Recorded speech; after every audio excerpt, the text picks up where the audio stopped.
Buenas Buenas tardes. tardes. Buenas tardes. Buenas Hola, tardes, buenas profe. tardes. Hola, buenas tardes. Bueno, chicos, quiero saber si hay que esperar que entre más gente. Igual ya estamos casi en horario. A las 7 siempre ¿Se empecé. ve bien la presentación? O sea, Sí, ¿se se ve bien ve. mi pantalla? Bien, Sí, sí. buenísimo. Bueno, yo soy el doctor Luis Márquez. eh, y bueno, ahora igual Ernesto va a hacer una presentación un poco de qué se va a tratar la charla.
Bueno, hola chicos, el doctor quizás está un poquito ocupado, vamos a ir arrancando porque si no se va a hacer tarde.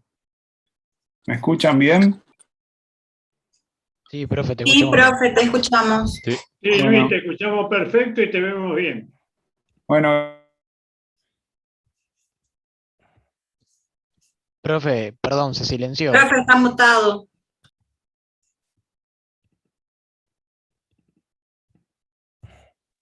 ahí, Ahora sí. ahora sí, perdón. Chicos, esta presentación la hacemos todos los años.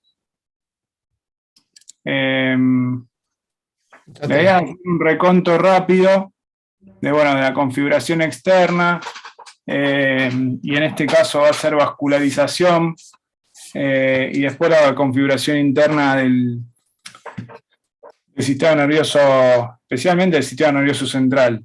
Hoy vamos a dar configuración externa del encéfalo, del tronco, de la médula y vamos a dar un repaso de la vascularización. Ya estamos, doctor Luis. Hola, ¿Cómo le va a todos? Buenas tardes, profesor Barrovecchio, que ya lo vi conectado, alumnos, estudiantes, estamos todos ya por empezar y ansiosos de escuchar al doctor Luis Márquez. Así que les voy a comentar, justamente yo estoy de anfitrión, pero bueno, el doctor ya dimos para que empezara a compartir y pudiera ir probando las clases por Zoom. Les voy a comentar en el ciclo de clases magistrales, así como dio el profesor Barrovecchio, dio lo que era corazón, sistema cardiolector. Personalmente di la parte de toda la parte de mama, que es un poco el área más importante que yo desarrollo. Tenemos la oportunidad esta vez de empezar neuroanatomía con el profesor doctor Luis Márquez, que nos va a hablar el día de hoy sobre lo que es la parte de neuroanatomía, configuración externa del sistema nervioso, y el día viernes, configuración interna. El doctor, por supuesto, cada una de estas clases magistrales las adapta las modifica, así que seguramente veremos algunas situaciones, como habló él recién, vascular, y en configuración interna veremos algunas disecciones anatómicas de parte de él y todo. Les voy a comentar a los alumnos para que lo conozcan. El doctor Luis Márquez hizo su residencia completa en neurocirugía en el Hospital Militar de la Ciudad de Buenos Aires durante el periodo del 2010 al 2014. Fue, a su vez, no solo fue residente, sino fue el jefe de residentes de la unidad de neurocirugía del Hospital Militar durante el año 2014-2015, o sea, su entrenamiento completo en la Ciudad de Buenos Aires.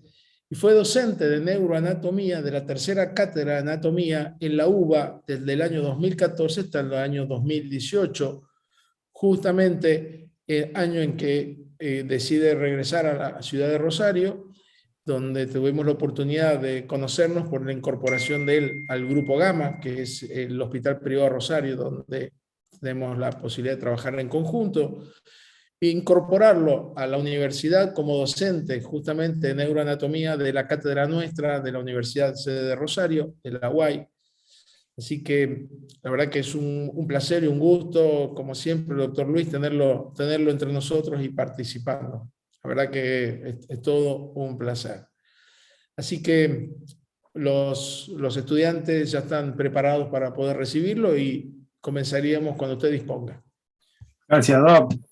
Un poco le estaba diciendo que también lo estamos dando estas charlas magistrales todo, ya vamos varios años y vamos agregándole algunas cosas y vamos puliendo algunas otras. Y es una charla un poco intensiva porque son, digamos, mucha información, pero por lo menos podemos dar un pantallazo rápido. Como sabemos, el sistema nervioso y el sistema endocrino son los que, digamos, controlan las funciones del organismo. El sistema nervioso está formado por billones de células especializadas, que la función es recibir estímulos sensitivos, transmitirlos a los órganos efectores, ya sean musculares o glandulares. Esos estímulos sensitivos que se forman fuera o dentro del organismo se correlacionan dentro de este sistema nervioso y se generan impulsos eferentes que son coordinados de modo que los órganos efectores funcionen armoniosamente para el bienestar del individuo. A su vez, el sistema nervioso central tiene capacidad de almacenar información sensitiva recibida durante las experiencias pasadas, y esa información lo que explica es que cuando es apropiada se integra con otros impulsos nerviosos, pudiendo tomar decisiones complejas, y bueno, obviamente las funciones mentales superiores es el ápice de todo eso, que es, por ejemplo, el pensamiento creativo, sentir emociones, son funciones sumamente complejas, las cuales nuestro sistema nervioso puede lograr, obviamente con un buen funcionamiento. Y esta clasificación que tenemos acá, topográfica, acá vemos todo el sistema nervioso central en esta foto, y van a ver que siempre hay algunas, digamos, uno se embrolla un poco con todo lo que es la clasificación topográfica del sistema nervioso. Para que entiendan, el sistema nervioso inicialmente se clasifica por embriología, entonces todos los términos como telencéfalo, diencéfalo, mesencéfalo, o prosencéfalo, van a leer un montón de siglas que tienen que ver con los nombres que se le va dando a las vesículas embrionales en el desarrollo del cerebro. Pero bueno, eso es muy importante porque todo tiene un porqué, y sobre ese desarrollo embriológico, digamos, van surgiendo las estructuras, se van desarrollando, y digamos, cuando uno lo estudia en conjunto, la embriología y la anatomía, puede lograr entenderlo. En principio, el sistema nervioso central está formado por digamos, todo lo que es el encéfalo y la médula. Los hemisferios cerebrales y los ganglios basales, en su conjunto, son denominados telencéfalo. El tálamo, hay estructuras profundas o núcleos profundos como el tálamo, el hipotálamo, el subtálamo, el epitálamo, la retina y el nervio óptico, forman lo que se denomina diencéfalo, que es cerebro intermedio. O sea, son las partes más centrales del sistema nervioso, o sea, son las más profundas y más centrales dentro de todo lo que es el encéfalo. Todas estas estructuras que estoy nombrando, hay muchas, por ejemplo, tálamo, hipotálamo, subtálamo y epitálamo son, por ejemplo, la glándula pineal forma parte del epitálamo junto con la vénula. El subtálamo también son varios núcleos, por ejemplo, el núcleo subtalámico, la zona inserta, son núcleos especiales que son muy importantes para los movimientos. El hipotálamo también es un conjunto de núcleos que está también muy profundo lateral al tercer ventrículo, que es fundamental para funciones endócrinas y neuroendocrinas, y también de las emociones y del sistema límbico. Y el tálamo es el principal núcleo, receptor y distribuidor de información a todo el cerebro. Y todos esos núcleos están bien, en esta zona que se llama diencéfalo. Y finalmente, y seguimos de forma descendente, tenemos el tronco encefálico y el cerebelo, que es toda esta estructura que vemos acá, que eso está formado especialmente por el mesencéfalo en primer medida, la protuberancia y cerebelo en su conjunto es denominado metencéfalo, y el bulbo medular, que se lo denomina, lo van a encontrar como mielencéfalo, que sería la última parte. Y después, hacia abajo, la médula, que se clasifica en cervical, dorsal y lumbar. La parte cervical y dorsal y lumbar van a ver que hay está más engrosada en la parte cervical y en la parte lumbar, porque hay mucha más neuronas y sustancia gris debido a la salida de todas las raíces especializadas para los plexos cervical, braquial, lumbar y sacrococcigio.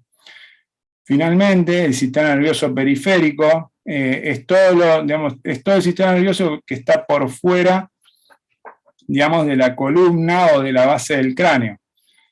Y también tiene otra anatomía, porque está recubierto por vainas, y está formado por los 12 pares de nervios craneales y sus ganglios, y los 31 pares de nervios espinales. ¿Se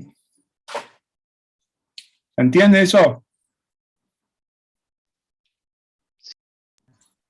Hasta tenía ahora una duda sí. yo. Sí. Después es importante que entiendan de que el sistema nervioso central está protegido, ¿ven? Está todo protegido por estructuras óseas y cartilaginosas y ligamentosas.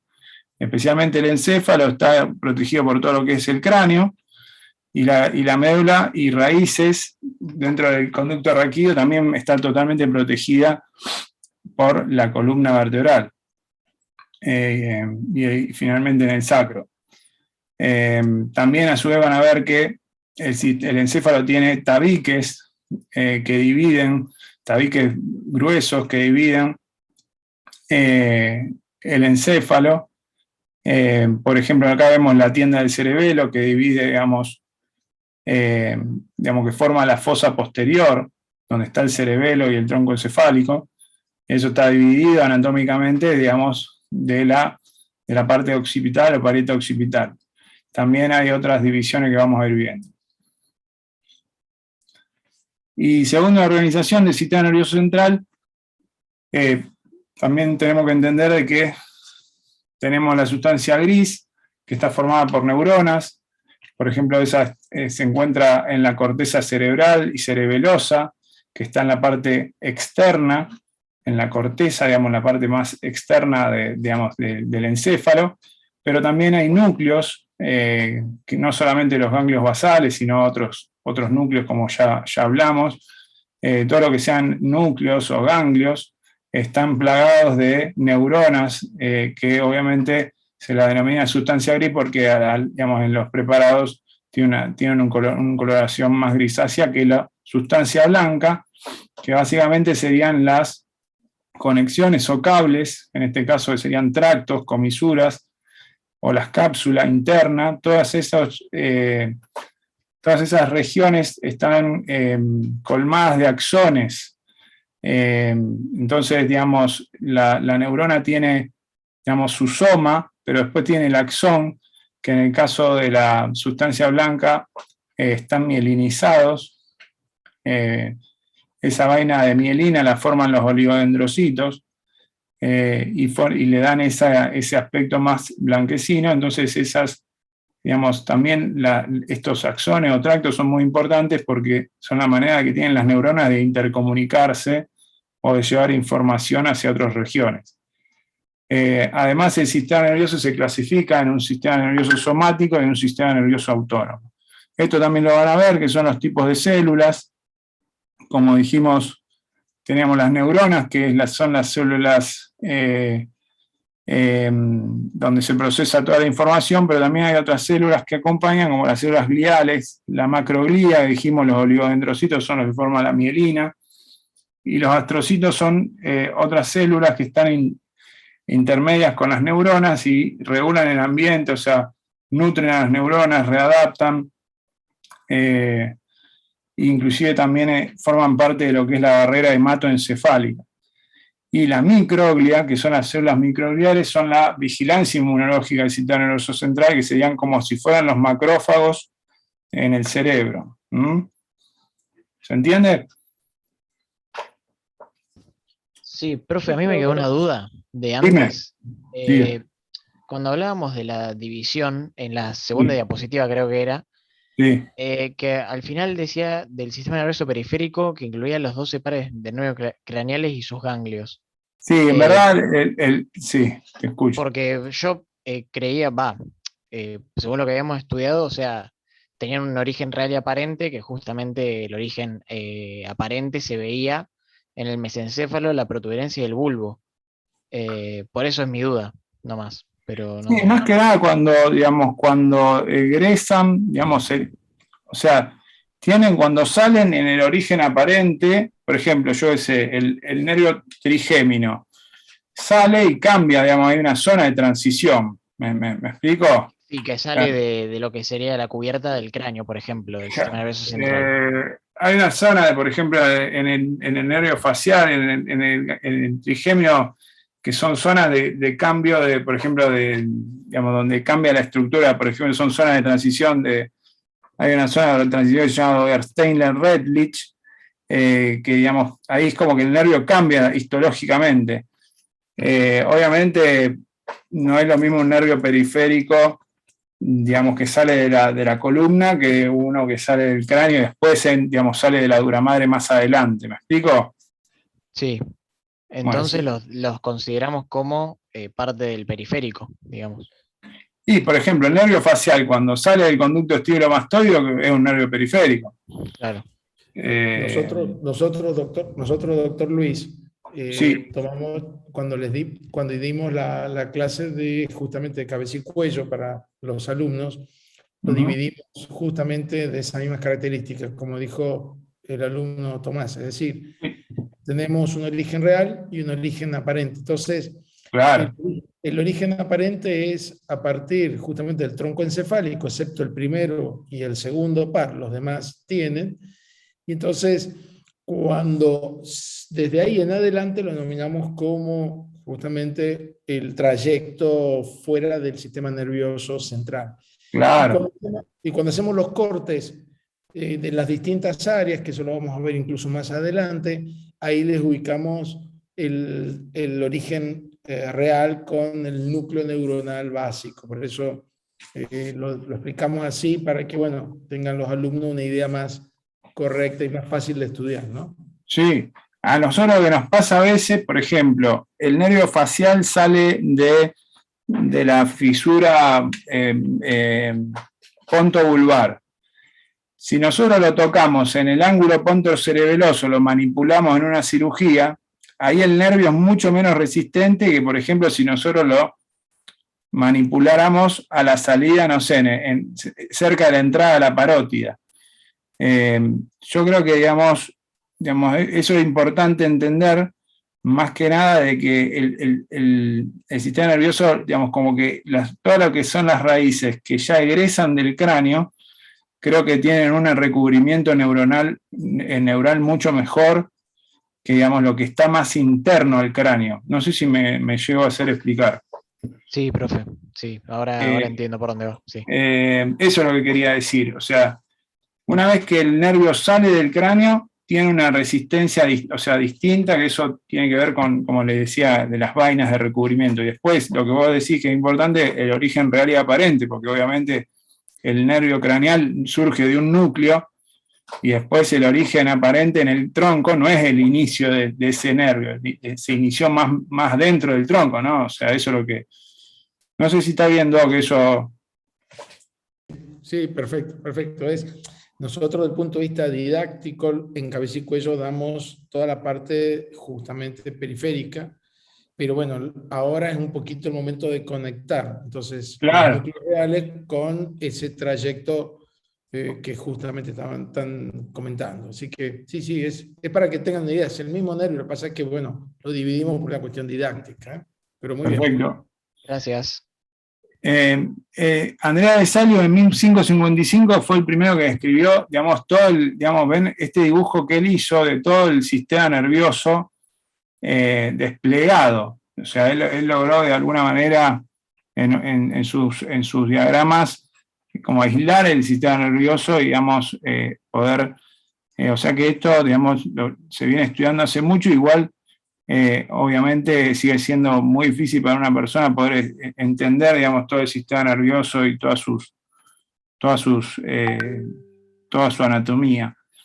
Y bueno, vamos a arrancar con la bóveda craneal. ¿Ven la flecha mía? Sí, profe, se ve. Sí, profe. Sí, bien. Importante todo lo que es, digamos, dentro de la bóveda craneal, las suturas. Nosotros la usamos mucho en neurocirugía para localizar lóbulos.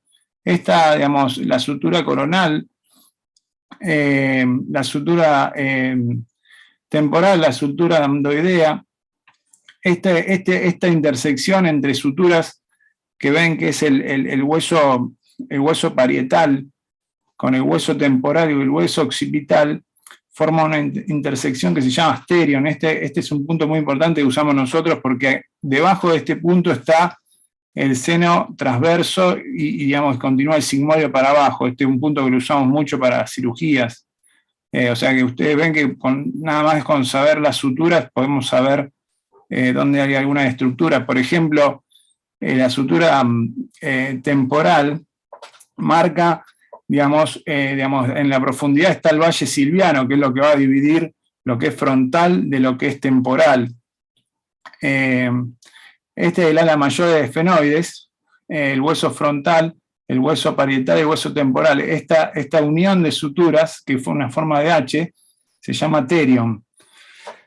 Y es importante también para nosotros porque nosotros, muchos de los abordajes que hacemos, vamos a la base del cráneo, como que tenemos que ver el cerebro desde abajo, y esto es como un lugar de llave de entrada, ¿no?, a todo lo que son las cirugías de la parte anterior del cráneo.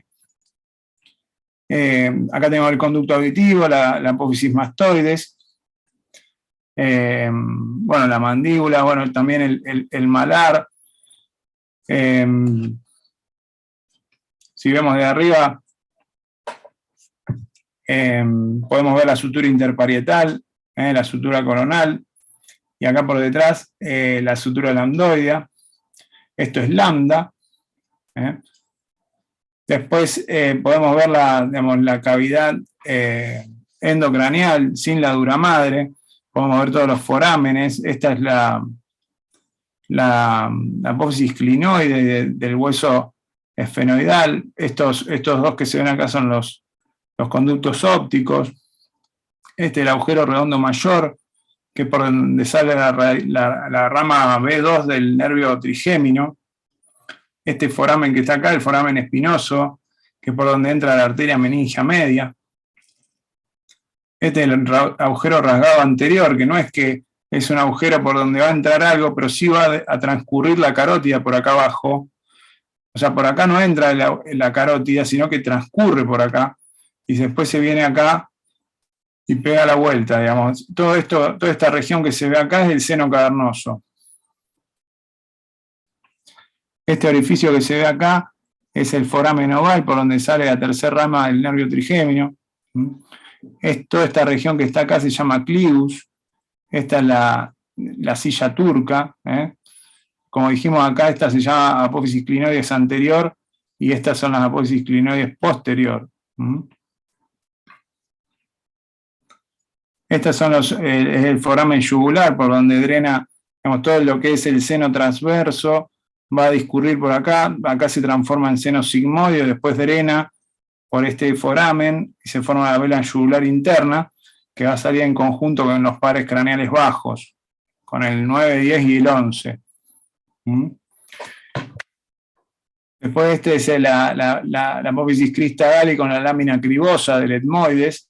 Acá van a estar apoyados los bulbos olfatorios, donde van a transcurrir las fibras olfatorias de las células bipolares, del olfato. Y todo esto es el techo de la órbita. Y van a ver que esto la base del cráneo se divide en una base de cráneo anterior, una base de cráneo media, que se continúa con el tentorio, y una base de cráneo posterior. En la base, digamos, en la cara inferior del cráneo, también podemos ver muchos también los orificios. Este es el foramen oval, el foramen espinoso, este es el foramen carotidio, y este es el foramen yugular. Esta es la apófisis mastoide, vista de acá. Acá no veo la apófisis estiloide, pero bueno.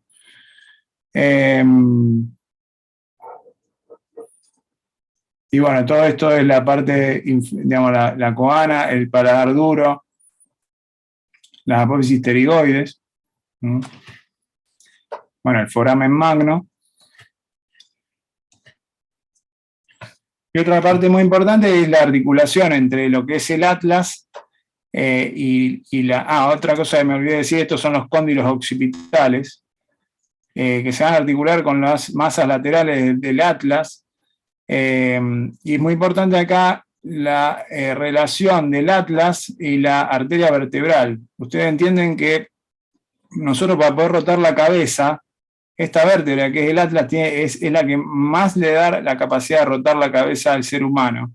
Entonces tenemos este sistema de loop de arteria vertebral que nos permite poder rotar la cabeza sin que haya una lesión de estas arterias que vienen de cada lado. Y bueno, la arteria vertebral pasa, digamos, del foramen de C2 al foramen transverso de C1 y hace un loop sobre el borde superior del atlas, y ahí entra la dura madre del canal espinal y sube apoyándose sobre el clivus. Otra parte importante que van a ver es la distribución de las meninges. Tenemos una capa interna pegada al encéfalo que es la pía madre. Después está otra capa que ven que tiene como esta telita de araña que se llama aracnoides, y básicamente entre la pía madre y la aracnoides están los vasos cerebrales externos, ya sean venosos, y también es un lugar de circulación de líquido cefalorraquídeo. Esto es importante porque, por ejemplo, si acá hubiese un aneurisma cerebral y se rompe, la sangre no pasa al espacio subdural, sino que pasa al espacio subaracnoideo, que es este espacio. Entonces, cuando escuchen una hemorragia que se llama hemorragia subaracnoidea, en general está localizada, la causa es un vaso o un aneurisma o otra malformación vascular que se ha roto en el espacio subaracnoideo, que es este. Y después tenemos el espacio subdural que está entre el aracnoides y la dura madre. La dura madre es esta que es más gruesa, está vascularizada, en este caso esta es la arteria meningia media con sus venas, y tiene dos capas, una interna y otra externa, que a nivel medial o en la parte, digamos, del seno longitudinal superior o en la parte del seno, en los senos transversos, se divide para formar los senos venosos. Y también esta dura madre forma los tabiques durales que ahora vamos a ver que dividen al encéfalo. Este dibujito así no está hecho a propósito, pues esto se llaman vellosidades aracnoidales. Esta es la manera que tiene el cerebro de reabsorber el líquido cefalorraquídeo que ya se formó. O sea, el líquido cefalorraquídeo va circulando por este lugar, por el espacio subaracnoideo, y entra a vellosidades subaracnoideas, vellosidades aracnoideas, y se reabsorba en los senos venosos, en los grandes senos venosos. ¿Entienden ese concepto? Sí, profe. Bien. Bueno, después ya tenemos digamos, ya pasamos a el cráneo. Sí. Perdón, ¿podría decir qué es el líquido cefalorraquídeo? La primera vez que escucho eso, entonces. Sí, el líquido cefalorraquídeo es el líquido, digamos, donde está suspendido el encéfalo. Para que ustedes entiendan, el cerebro está flotando en ese líquido. Y como les digo, ese líquido principalmente circula en este espacio, y de alguna manera, una manera de que el cerebro esté protegido ante los movimientos y los golpes, y a su vez el líquido, digamos, la circulación del líquido forma parte de la nutrición, digamos, y depuración de sustancias tóxicas del cerebro. O sea que el líquido cefalorraquídeo es un líquido ultrafiltrado de la sangre, en unas estructuras que se llaman plexos coroideos, que son estas estructuras rojas que están acá, se generan acá en los ventrículos y después tienen una circulación que ahora vamos a ver, y después se reabsorben en estas grandes venas que son los senos venosos. Después tenemos el cráneo, que tiene un diploide, una cortical interna, una cortical externa y una esponjosa. Y a su vez acá vemos las suturas que los dividen.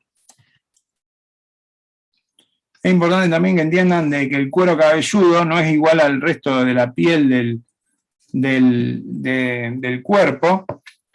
Acá dijimos que tenemos el cráneo, y tenemos un término que ustedes van a escuchar mucho, dicen scalp, como tuvo el paciente, se cortó la cabeza, tuvo un scalp, y scalp es un acrónimo que se usa en los americanos, que quiere decir que el scalp o cuero cabelludo está formado por piel, tejido conectivo, digamos que sería esto, o sea, esta sería la piel, el tejido conectivo, que sería una mezcla que ustedes la pueden ver, es como una grasa, tejido conectivo, con que están todos los folículos capilares, y por debajo de eso hay una aponeurosis especial que se llama aponeurosis galeal. Esa es, digamos, como lo que le da la dureza al cuero cabelludo. Luego hay una capa de tejido areolar débil, que nosotros digamos que es un intermedio, y luego está el pericráneo. Nosotros a veces en cirugía a ese tejido areolar le decimos plumón, pero ese tejido es el que nosotros usamos cuando hacemos un abordaje en el cráneo. Es esta la capa que usamos para abrir y poder dejar, digamos, o sea, poder separar el pericráneo de la galia, digamos, que ese sería el lugar donde uno siempre, cuando hace una incisión en el cuero cabelludo para seguir con un abordaje, usa este tejido areolar como plano. Bueno, esta es una foto más de... Esta foto la pongo porque también hay comunicación entre venas, digamos, del cuero cabelludo a los senos venosos. Eso es algo importante. Bueno, y las fosas craneales, como habíamos dicho, tenemos la fosa craneal anterior, que está por arriba de las órbitas y del etmoides. Después tenemos una fosa craneal media, que es toda esta fosa, porque acá tenemos un piso que nos lo forma uy, se me fue. La tienda del cerebelo, y después por debajo de la tienda del cerebelo tenemos lo que es todo, digamos, todo esto, o sea, toda esta región que está acá es la fosa posterior. Y después tenemos una división en derecha e izquierda que la da el falx o la hoz del cerebro, que se inicia desde la apófisis cristagale, digamos, y termina en la tienda del cerebelo. Ahora yo les voy a mostrar unos preparados. Ven, esto es un preparado donde tenemos la hoz del cerebro que termina en el tentorio. Y entonces queda formada la fosa anterior, la fosa media, hasta acá, y la fosa posterior queda escondida por debajo del tentorio. La hendidura que queda formada por el tentorio se llama hendidura de Bichat. A ese nivel está el mesencéfalo, que es una región del tronco encefálico. A su vez, como dijimos, hay un seno venoso, que es el seno sagital superior, que está en la parte superior de la hoz del cerebro.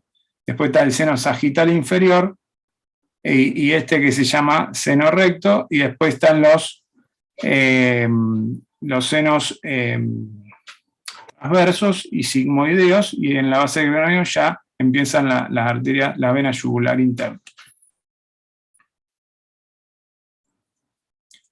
Este es un preparado donde se ve toda la dura madre. Esta es la dura madre de un cadáver, y ven la gran vascularización que tiene la dura madre, y la principal arteria que irriga, digamos, toda la dura madre lateral es la arteria meningia media, pero también hay otras arterias meningias posteriores y basales. Hay un montón de arterias meningias, pero bueno, esta es la más importante. Y este es un preparado en donde yo les quería mostrar cómo se correlacionan las suturas con el hemisferio. Esto nosotros lo usamos mucho para localizar lesiones o hacer un abordaje estándar a tal región. Nos basamos mucho en las suturas. Este es el seno sagital superior, y acá se ve cómo drenan todas las venas. Estos son preparados que están inyectados. Lo que se hace es se formaliza el preparado, y luego se lo inyecta, se inyecta la arteria carótida con un pegamento rojo, y la vena yugular se inyecta con un pegamento azul y queda así. Eso luego de haberse lavado con formol por mucho tiempo. Se lo deja circulando el formol dentro de las arterias y las venas.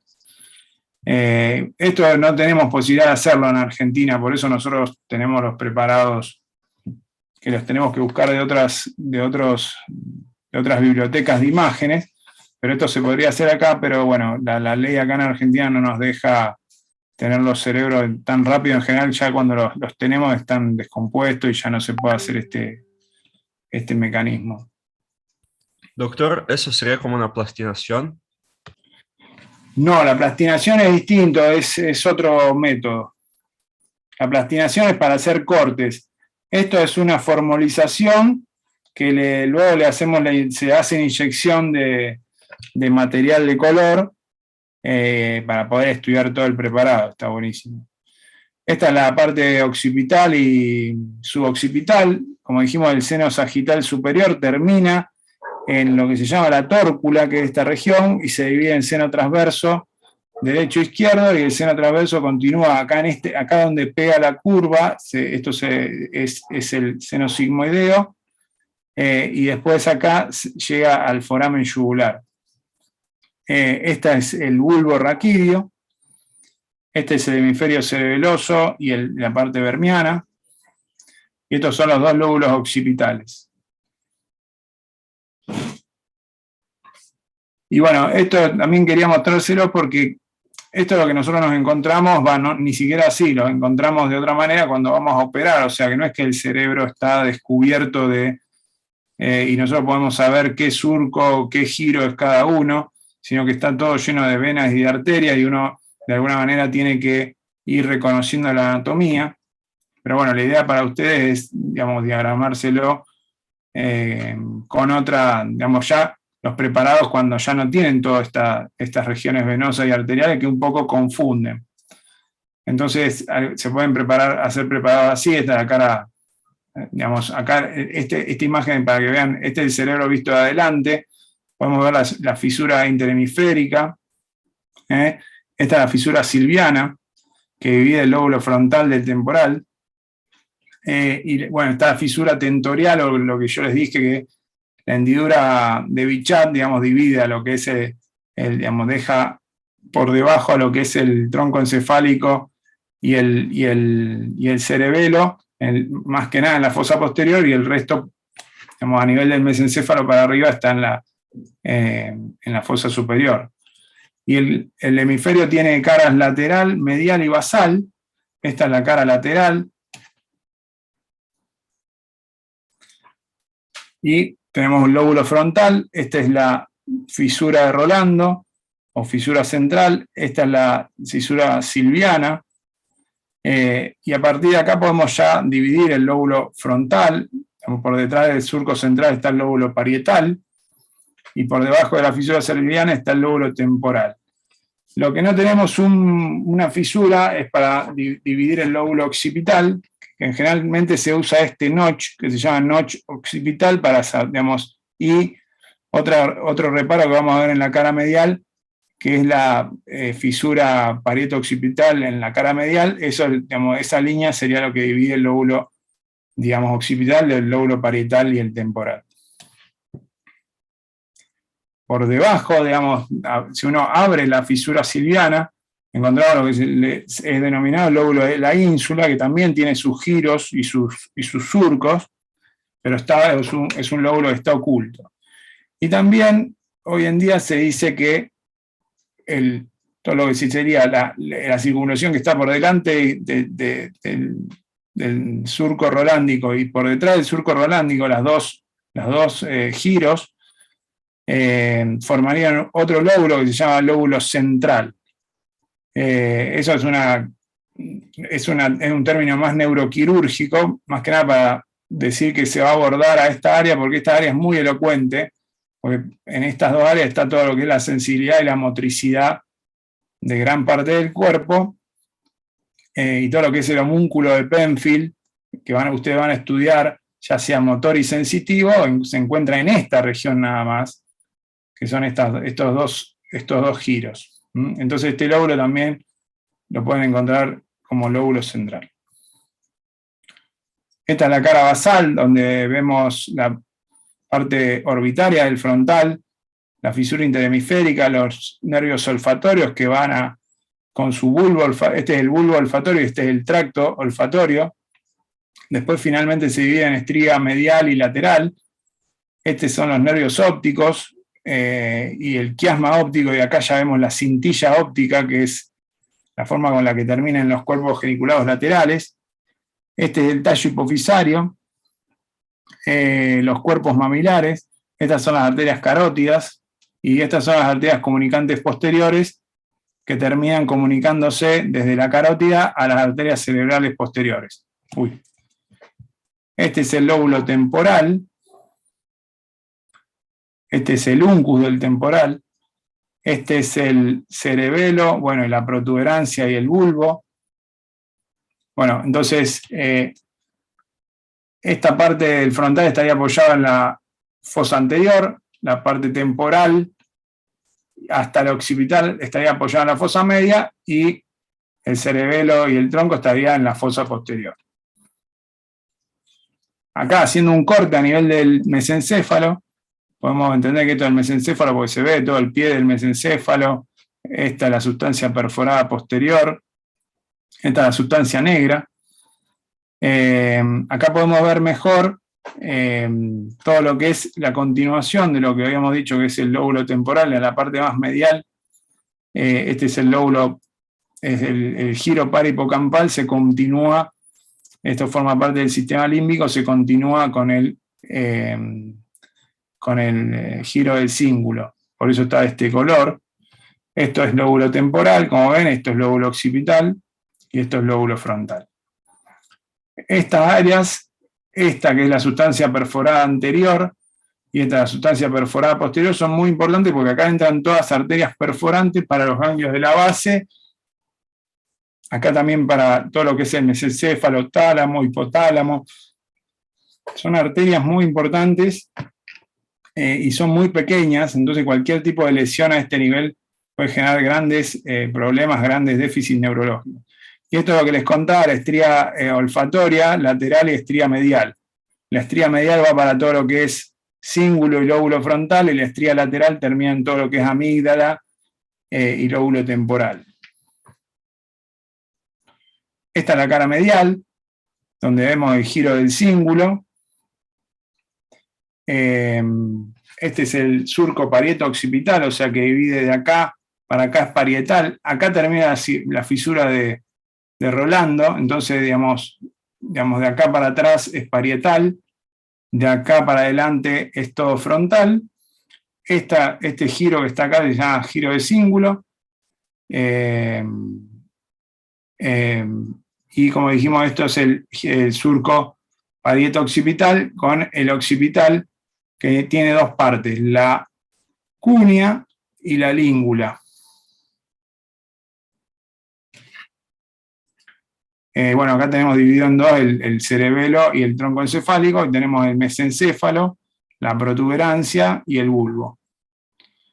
También podemos ver parte de los ventrículos laterales con esto que es el septo pelúcido, el cuerpo calloso y el surco pericalloso, y este es el surco calloso marginal. Lo van a encontrar como es. Esto es el fornix, que termina en los cuerpos mamilares. Todo esto es tercer ventrículo, esto que se ve acá atrás es tálamo, y el tercer ventrículo termina en casi lo que sería, digamos, en un infundíbulo con el quiasma óptico. Estos son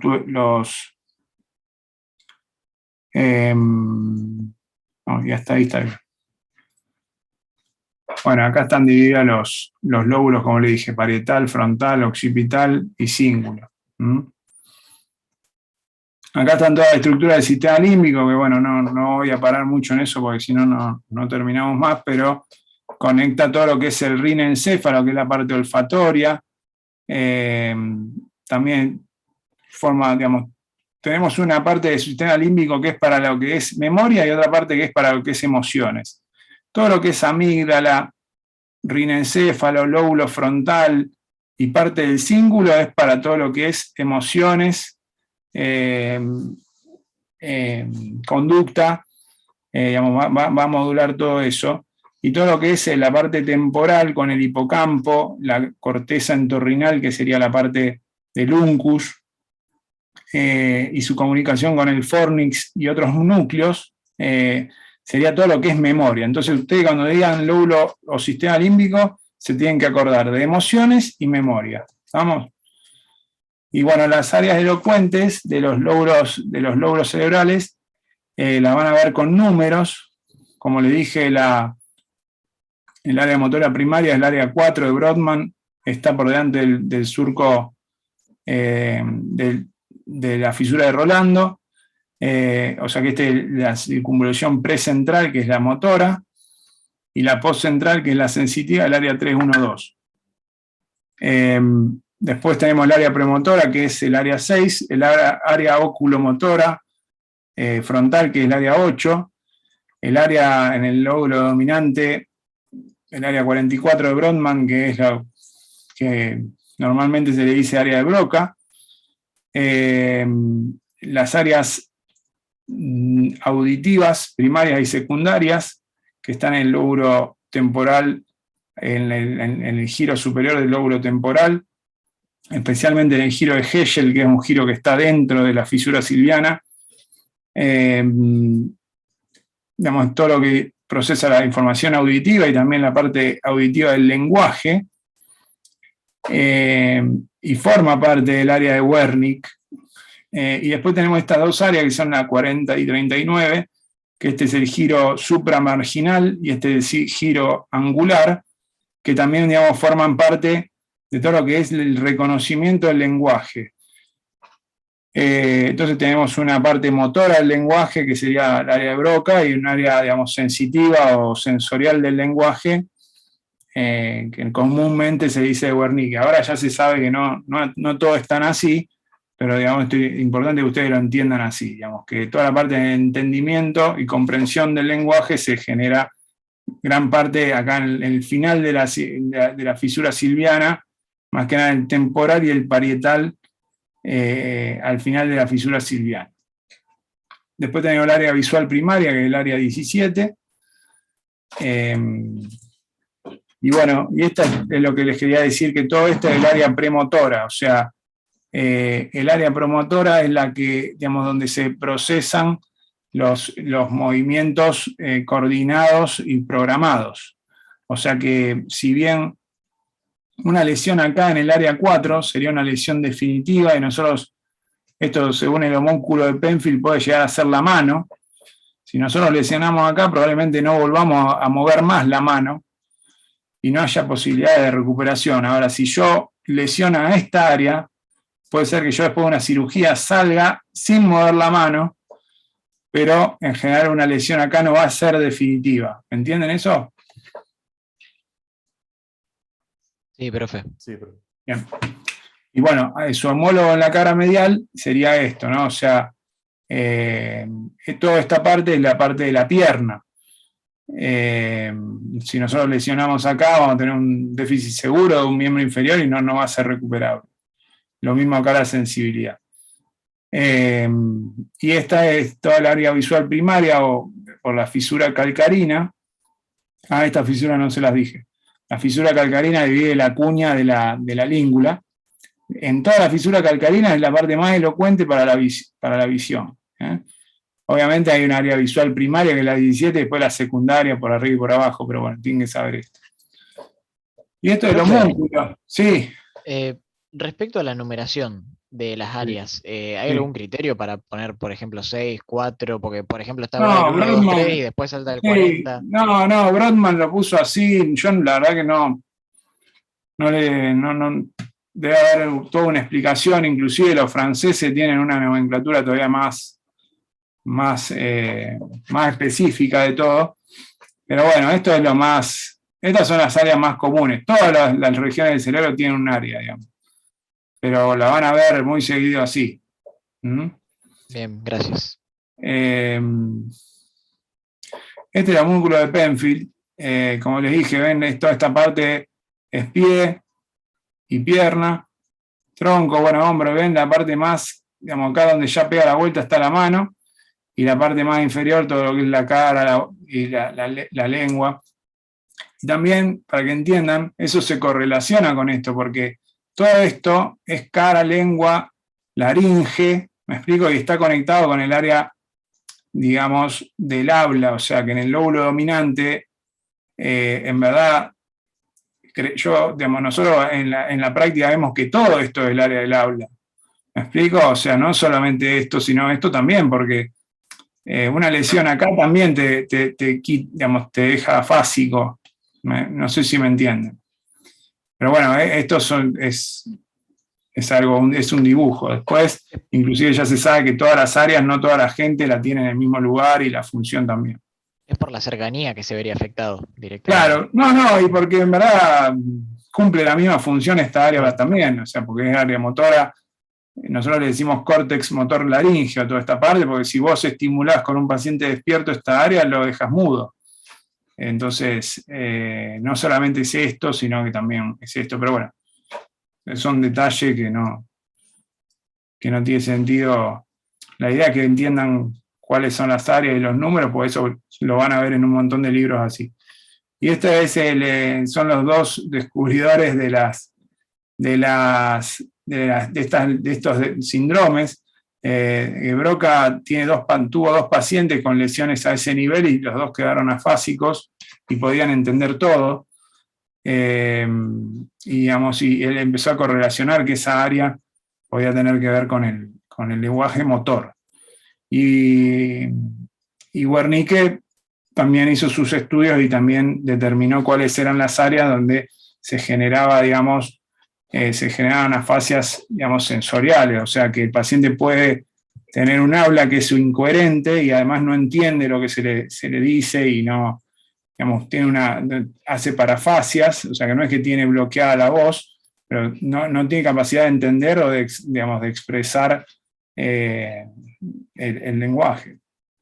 Y después hay, de Sherin también explicó algunas otras conexiones, por ejemplo el fascículo arcuato, que es un fascículo muy importante, y el fascículo fronto-occipital, que digamos, son los que de alguna manera conectan todas esas áreas, porque todas esas áreas ya se sabe que están conectadas entre sí y por fascículos de fibras blancas, en el lóbulo dominante, obviamente.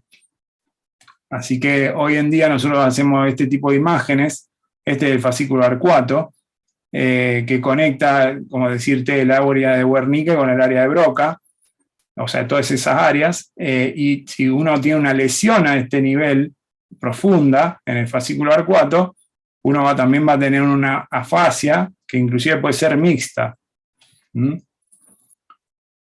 Y bueno, y Penfield, Wilder Penfield, también un neurocirujano, que fue el que empezó con las estimulaciones con pacientes despiertos. Y empezó a ver cuáles eran las áreas y qué déficit se generaban.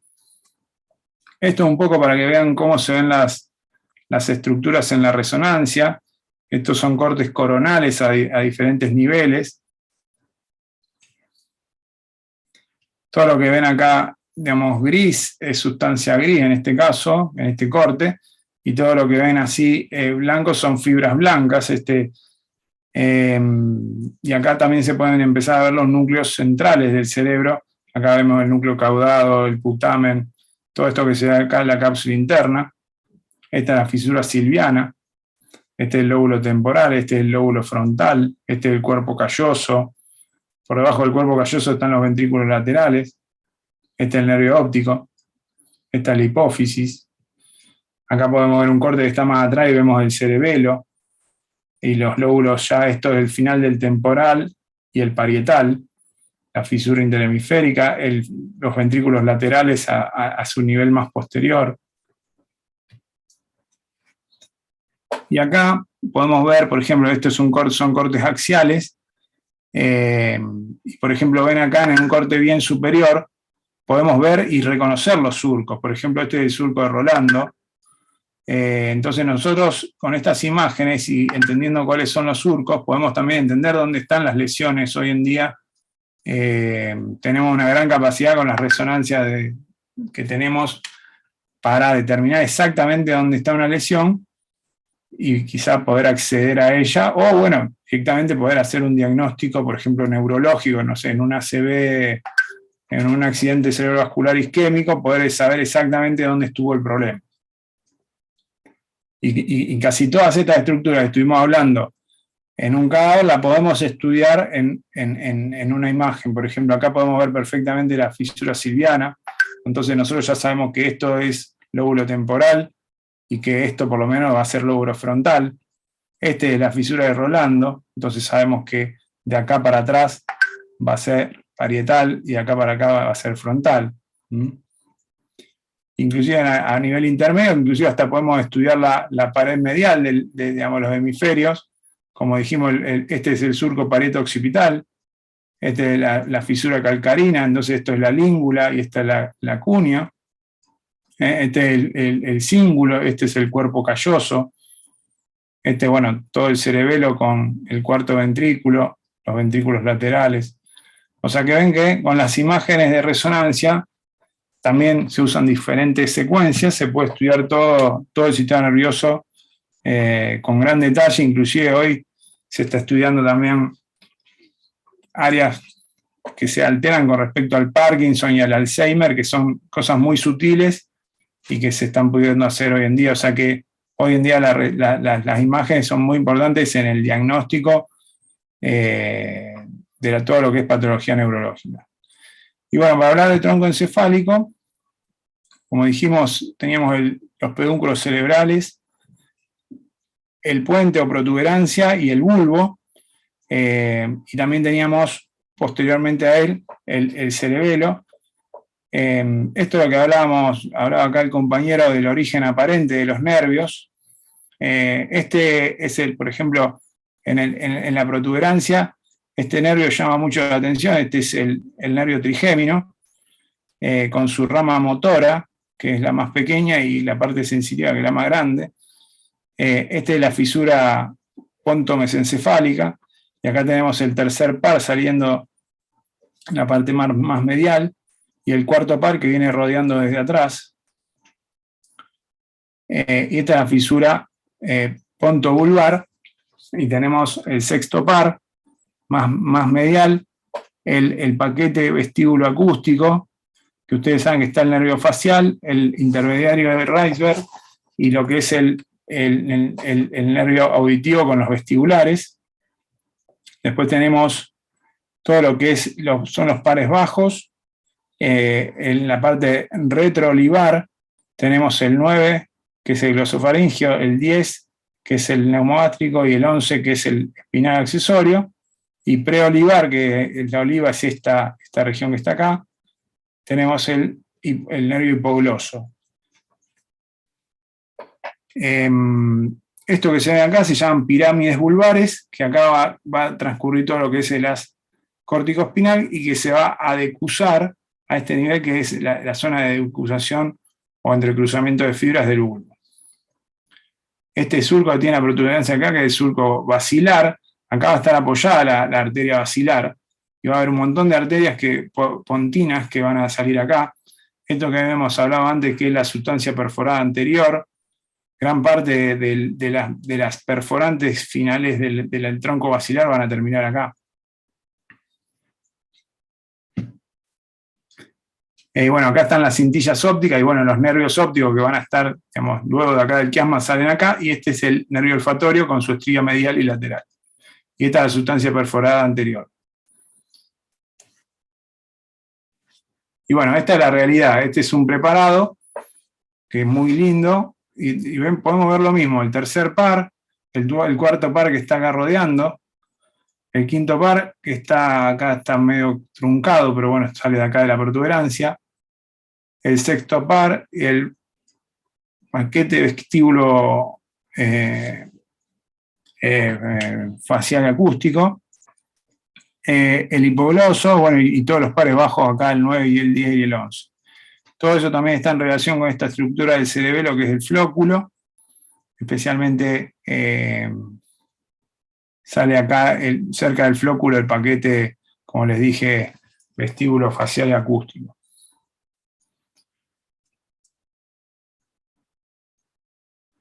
Y bueno, después también van a encontrar que el tronco encefálico tiene una parte posterior que está, digamos, que contacta con el cerebelo y que, digamos, está oculta, y que es digamos, que más que nada el piso del cuarto ventrículo, que está oculto, digamos, en esa parte. Después tenemos la parte, digamos, del mesencéfalo posterior, que son los tubérculos cuadrigéminos superiores e inferiores, que están conectados con parte del tálamo, que son los cuerpos geniculados laterales y mediales. Al cuerpo geniculado lateral le llega la cintilla óptica. Por debajo de los tubérculos cuadrigéminos tenemos el cuarto par, que va a transcurrir, digamos, el único par que nace en la parte así, digamos, posterior, y que se entrecruza, que ya sale cruzado. Y bueno, va a terminar en la parte anterior. Y después tenemos en el piso del cuarto ventrículo, hay varios, lo van a estudiar, hay varios eminencias, por ejemplo la eminencia teres, que es, digamos, por debajo de esto están los núcleos del sexto y del séptimo par. Estas son las estrías acústicas, o sea, toda la información acústica va a transcurrir por acá, y acá están todos los núcleos de los pares bajos. Este es el núcleo del décimo par, y este es el núcleo del doceavo par. También acá en esta región hay un montón de otros tipos de núcleos. Por ejemplo, está el locus ceruleus, que es un núcleo noradrenérgico. Bueno, tenemos también más en profundidad, están los núcleos parasimpáticos, los núcleos sensitivos del trigémino, bueno. Pero bueno, superficiales esos que habíamos dicho. Acá terminan los cordones posteriores. Y en esta región está también la parte sensorial del trigémino. Y esta es la parte olivar. Después tenemos los pedúnculos cerebelosos superior, medio e inferior. Digamos, el cerebelo se va a comunicar a través de estos haces, acá no está muy descrito el inferior, pero bueno, se va a comunicar con el tronco encefálico por estas regiones de fibras blancas. Y bueno, el cerebelo tiene un montón de, digamos, sabemos que tiene 2 hemisferios y un vermis, pero bueno, para nosotros en la neurocirugía tiene una cara superior, una cara inferior y una cara anterior. Pero a su vez tiene algunos reparos que son fácilmente visibles, por ejemplo la fisura primaria, y esta fisura que se llama fisura horizontal. La fisura primaria es importante porque divide la parte, digamos, del lóbulo anterior del cerebelo de la parte del lóbulo posterior. Y entonces quiero que recuerden que acá tenemos la língula, el lóbulo central, y este es el culmen. Esto es el lóbulo anterior. Después esto es el lóbulo posterior, que tenemos declive, ahora lo tengo acá anotado, son varios nombres. Y esta fisura horizontal es la que divide la porción superior de la cara inferior. Después tenemos la pirámide, la úvula y la amígdala, que forman parte también del lóbulo anterior del cerebelo. Y después tenemos la región flóculo, digamos, nodular, que está más medial, en la cara anterior. Y digamos, dentro de los lóbulos cerebelosos, esto ustedes van a estudiar, que teníamos que el lóbulo flóculo nodular teníamos era el arquicerebelo, que era el cerebelo más antiguo, y aquí es el cerebelo que está comunicado con todos los núcleos vestibulares y la información vestibular para el equilibrio. El lóbulo anterior, que como dijimos era la língula, el lóbulo central y el culmen, más la pirámide, la úvula y la amígdala, es el lóbulo, digamos, es funcionalmente el lóbulo anterior del cerebelo, y ese es el paleocerebelo o cerebelo espinal, que está comunicado con todos los haces espinocerebelosos y nos da todo lo que es mantenimiento del equilibrio estático, digamos, y los reflejos estáticos para poder mantener el equilibrio. Todo obviamente digamos, casi involuntario. Y después tenemos el lóbulo posterior, que sería el declive, el folium y el tuber, que es una región, digamos, sería toda esta, digamos, sería esta región y a los laterales, que es el lóbulo posterior, digamos, el lóbulo posterior, que es la parte más nueva, o neocerebelo, o cerebro-cerebelo, que obviamente se está involucrada en todo lo que es la coordinación, digamos, también voluntaria y coordinación fina. Obviamente esto estaba unido a lo que era el núcleo fastigio, este era el globoso y emboliforme, y este era el núcleo dentado.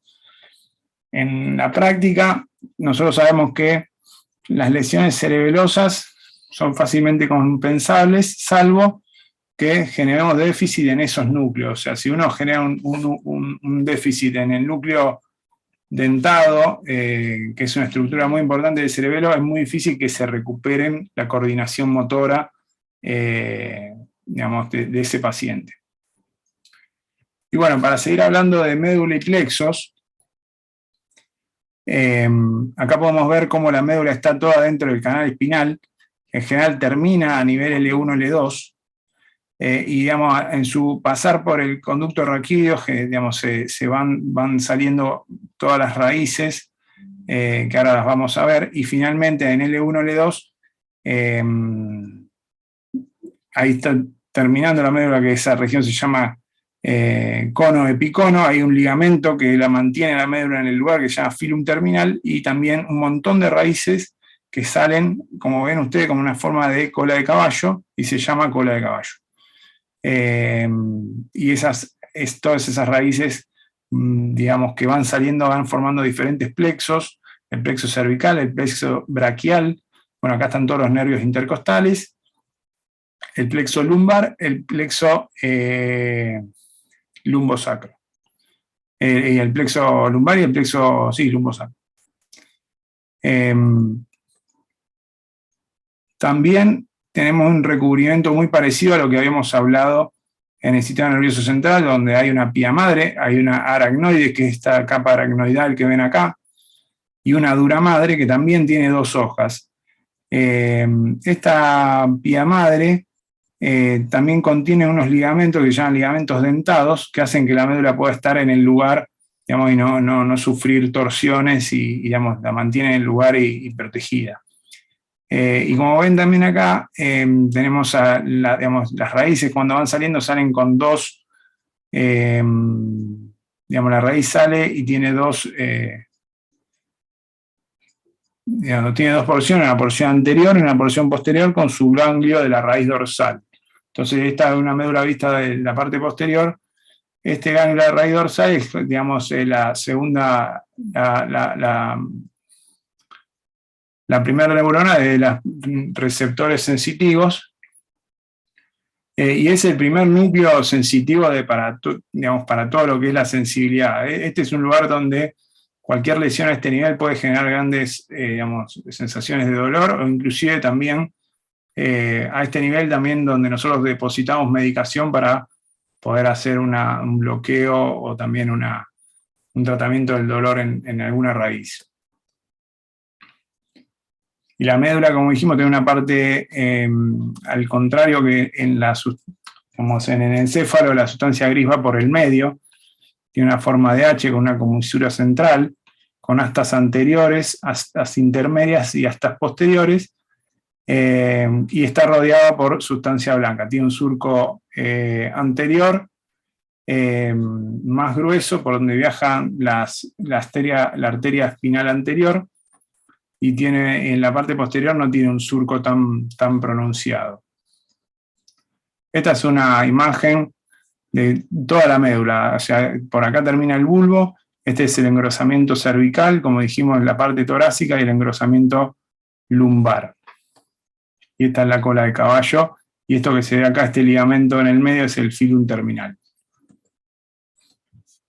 Bueno, este es un caso clínico de un paciente que tuvo un trauma, y acá vemos también una tomografía, vemos esta colección que vemos acá, que es hiperdensa en la tomografía, esto es un hematoma, está localizado en espacio subdural, ¿no? O sea, y vean cómo desplaza la línea media. Estos son los ventrículos que deberían estar más en la línea media.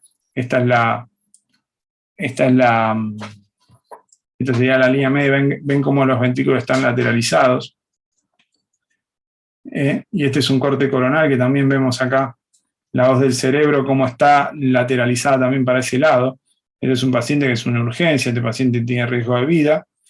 Y bueno, acá también podemos ver todo lo que son las diferencias entre los hematomas extradurales y subdurales. El caso de este señor sería este caso, un subdural, pero un extradural en una fractura, en un chico joven, por ejemplo en un accidente vehicular, puede generar un daño en una arteria meningia, que estuvimos hablando, y generar un hematoma a ese nivel, y ven cómo el hematoma desplaza la dura madre, y forma esta imagen en lente biconvexa, que es totalmente distinta a esta imagen que nosotros vimos, que es una forma de semiluna. Entonces, el hematoma subdural es distinto, es una forma más de semiluna, porque la dura madre está por fuera, está intacta por fuera. La causa del sangrado es un sangrado venoso, seguramente, o un sangrado del encéfalo al espacio subdural.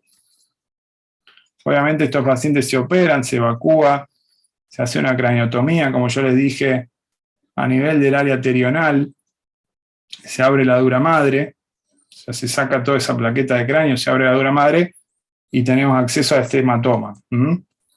Y finalmente, luego evacuado, vemos toda la estructura que estuvimos hablando, el valle silviano, el lóbulo temporal. Acá la parte más superior de la cabeza está a este nivel y la parte más inferior está a este nivel. El lóbulo frontal, esta es la dura madre, y acá está el hueso, digamos, con la craniotomía, el hueso recortado.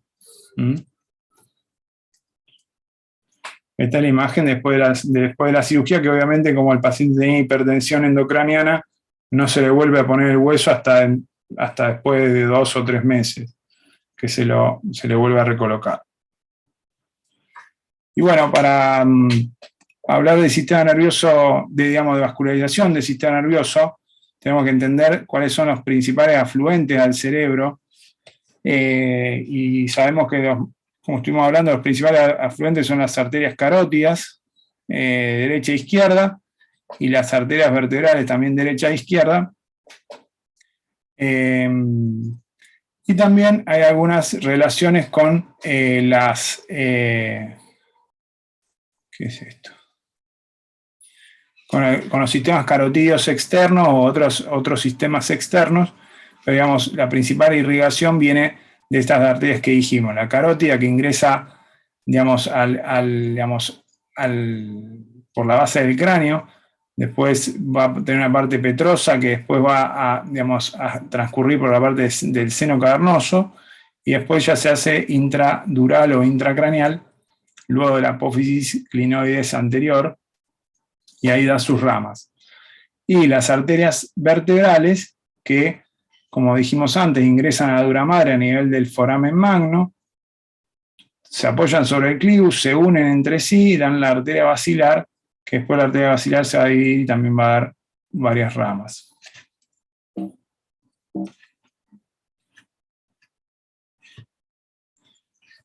La arteria carótida externa ya la estudiaron quizá en otras regiones, pero tiene un montón de ramas. Dentro de las ramas que nos interesan a nosotros, en el encéfalo es la arteria meningia media, que va a dar la irrigación meningia, la arteria temporal superficial, que da la irrigación de todo el scalp lateral, la arteria occipital, que va por abajo de la apófisis mastoide y da irrigación a todo el scalp posterior, y esta es la arteria auricular posterior, que también da parte de la irrigación.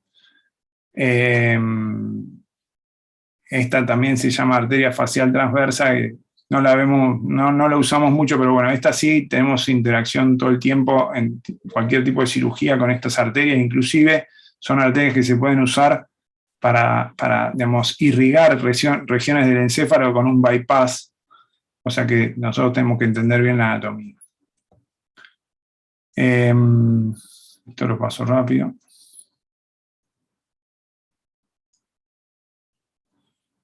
Y bueno, los segmentos carotídeos, para que esta es la clasificación más fácil, digamos, la más fácil de las clasificaciones, que es que la carótida tiene una porción cervical, una porción petrosa cuando ya ingresa al hueso petroso, una porción cavernosa y una porción intracraneal.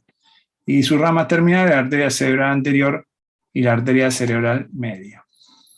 Hay otros tipos de clasificaciones que en general la clasifican en muchos más segmentos, pero creo que digamos, eso es lo importante.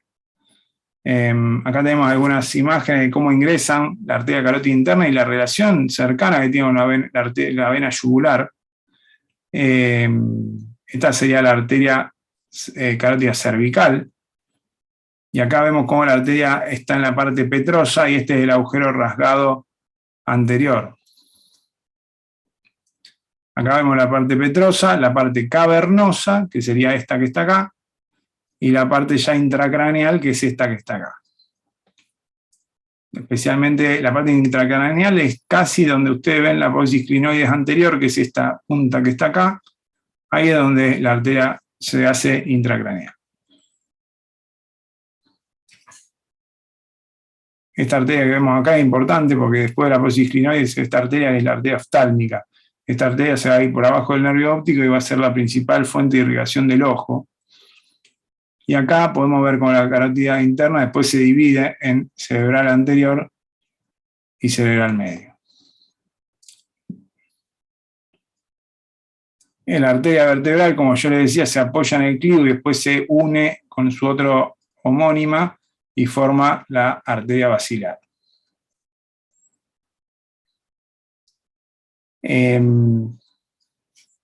Las ramas digamos, intracraneales de la carótida, luego que se hace intracraneal, como dijimos, la oftálmica. Hay una rama importante también que es la hipofisaria superior, que le da irrigación a la hipófisis. Hay dos, una inferior y otra superior, pero bueno, la carótida da la hipofisaria superior. La comunicante posterior, que es la que cierra el polígono de Willis, y la coroide anterior, que se ingresa al cuerno ventricular temporal y irriga los plexos coroides y también parte de los ganglios de la base.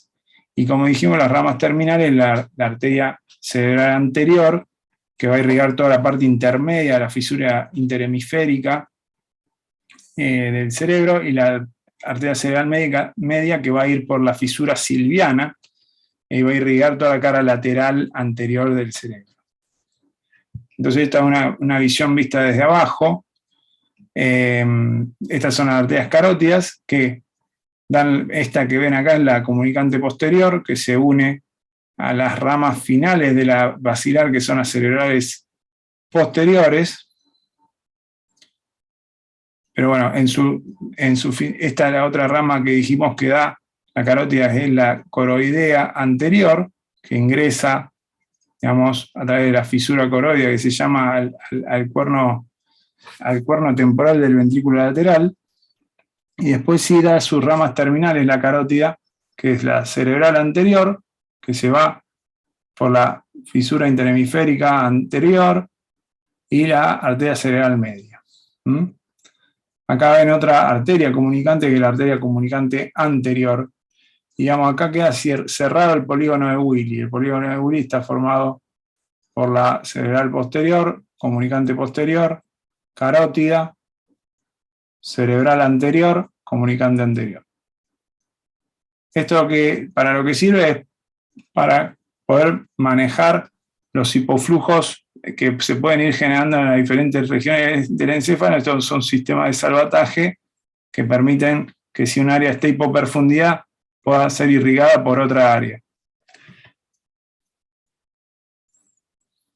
Acá vemos la arteria cerebral media, cómo está por dentro de la fisura silviana y cómo da una rama, digamos, en su bifurcación, una rama temporal y una rama frontal. Y acá vemos la arteria cerebral anterior, cómo va por toda su fisura interhemisférica, dando ramas para la cara medial del encéfalo.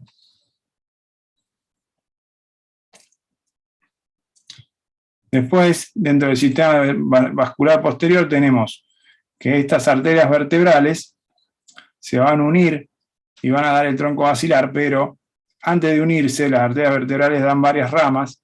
Por ejemplo, en este caso da la arteria cerebrosa posterior inferior, que es muy importante. La arteria espinal anterior, que también es muy importante, es la principal fuente de irrigación de la médula en la parte superior. Después da otra arteria que es la arteria cerebrosa anterinferior, que es la AICA, que es esta que va a dar todo lo que es la irrigación para la parte anterior del cerebelo. La arteria cerebrosa superior, que da la irrigación para esta parte de la cara superior del cerebelo. Y finalmente se divide en las dos arterias cerebrales posteriores, que van a dar irrigación a lo que es la cara medial posterior del encéfalo y para la cara temporal del encéfalo.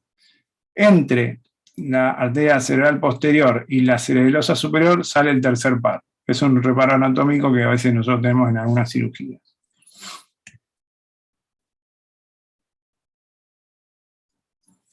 Bueno, esto es un poco más de lo mismo. Acá vemos cómo la cerebral posterior da las ramas temporales.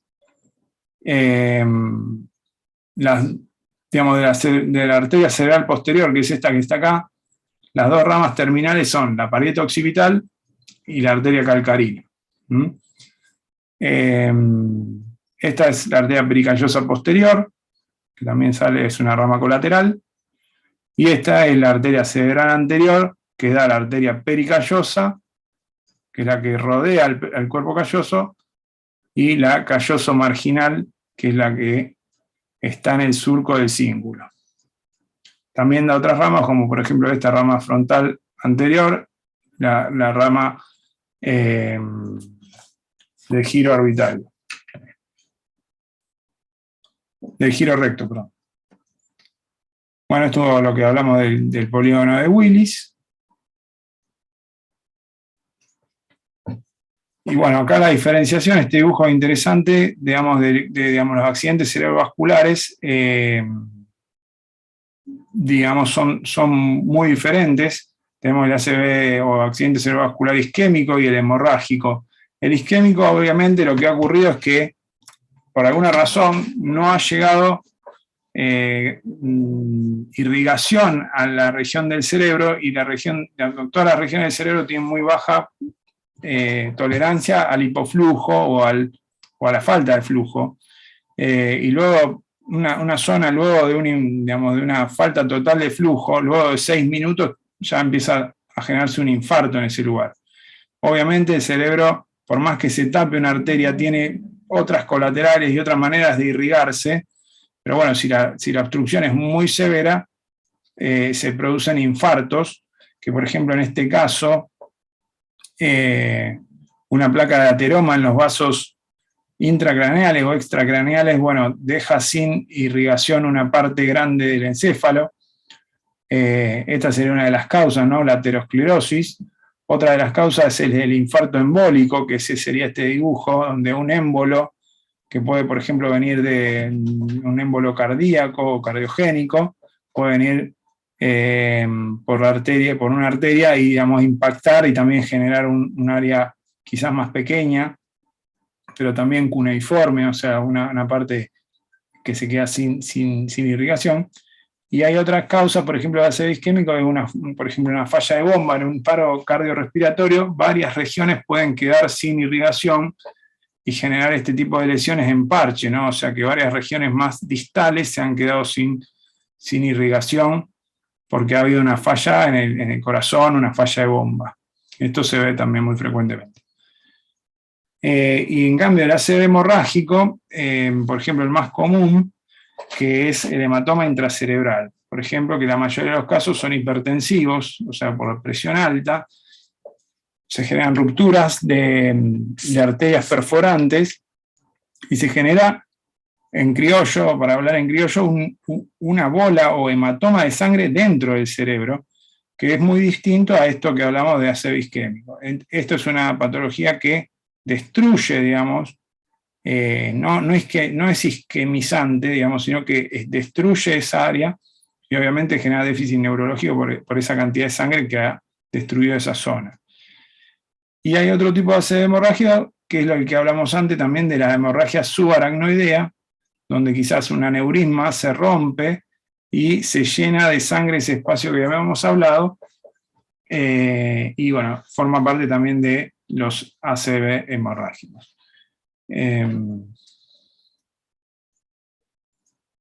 Acá vemos casos de aterosclerosis que pueden generar, digamos, isquemias cerebrales. Del circuito posterior, por ejemplo, ven en la basilar, en las vertebrales.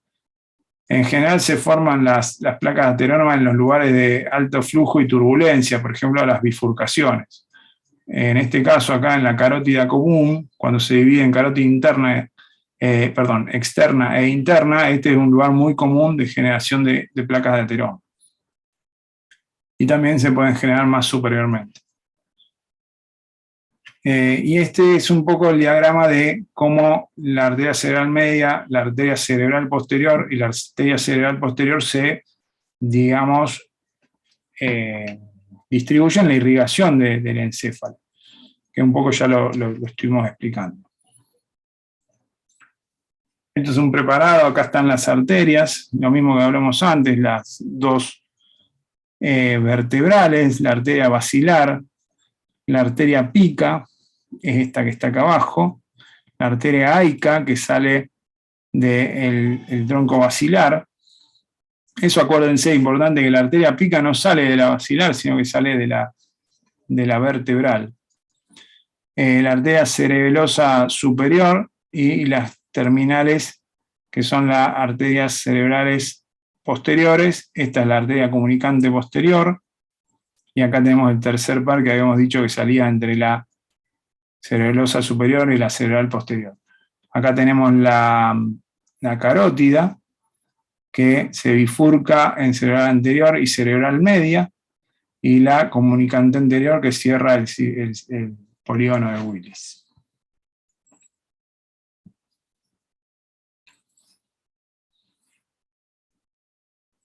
Esto era un poco para hablar un poco más, pero un poco muestra lo mismo que veníamos charlando. Estas son reconstrucciones de vasos de angiografías.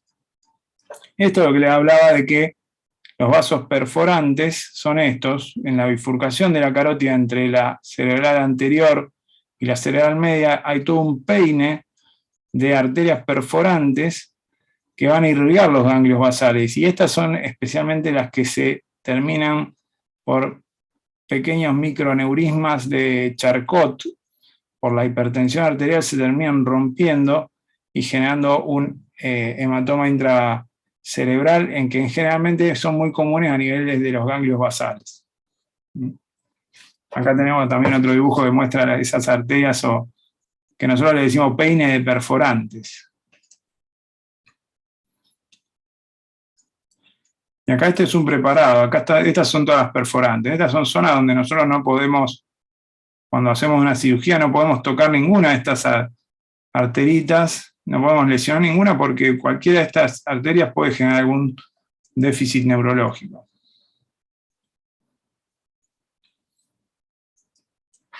Y esta es la imagen que explica cuál era la coroidea anterior, que era una de las ramas de la carótida antes de la bifurcación, que está después de la comunicante posterior, que, digamos, ingresa al ventrículo lateral en su porción temporal y, digamos, va a irrigar el plexo coroideo, que es donde se forma el líquido cefalorraquídeo, pero a su vez tiene muchas perforantes para los ganglios de la base. Entonces, cualquier lesión que generemos en esta arteria va a generar, digamos, lesiones en la cápsula interna y puede generar infartos.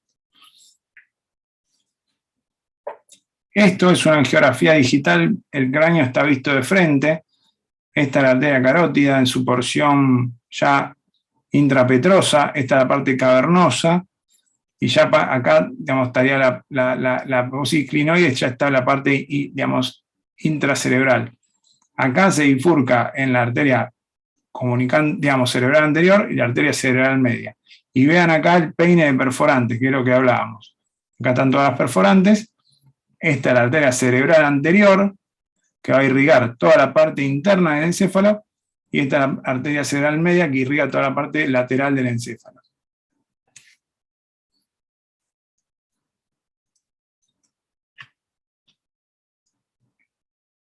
Esto quizás es muy difícil para que lo entiendan, pero bueno, acá, esta es la arteria carótida vista de perfil, y ven cómo esta que se ve acá comunica el tronco basilar, está comunicado con la arteria carótida. Entonces, la arteria que comunica esta región es la comunicante posterior. O sea, nosotros tirando contraste por acá, ahí se tiñe también el circuito posterior.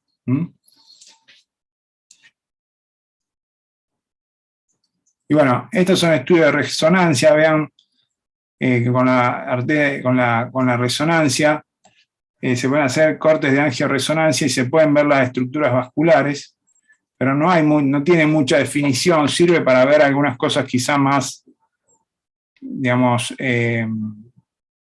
más grandes, más groseras, pero bueno, acá este es un estudio donde veíamos que la paciente tenía una alteración en la arteria comunicante anterior, veíamos que ahí había algo, una dilatación aneurismática.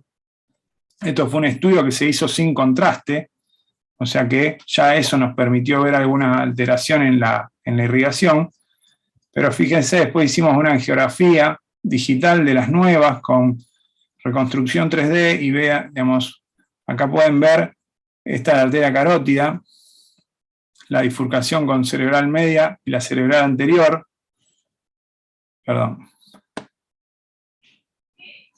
Esta es la arteria carótida vista de perfil, la bifurcación, esta es la arteria, toda la arteria cerebral media, esta es la arteria cerebral anterior, y ven acá que hay un gran aneurisma, que es una dilatación en todo ese complejo donde estaba la arteria comunicante anterior, que es un lugar muy frecuente de que ocurran este tipo de malformaciones.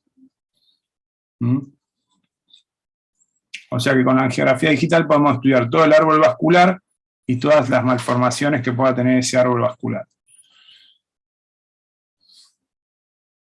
Bueno, esto es un poco más de lo que hablábamos de las arterias cerebrales de la fosa posterior. Y bueno, lo que les quería comentar también es la vascularización de la médula espinal. Es muy importante que sepan esto, que como les dije, la principal arteria en la parte más cervical superior es la arteria espinal anterior, y a su vez también hay dos arterias espinales posteriores que irrigan la parte posterior de la médula.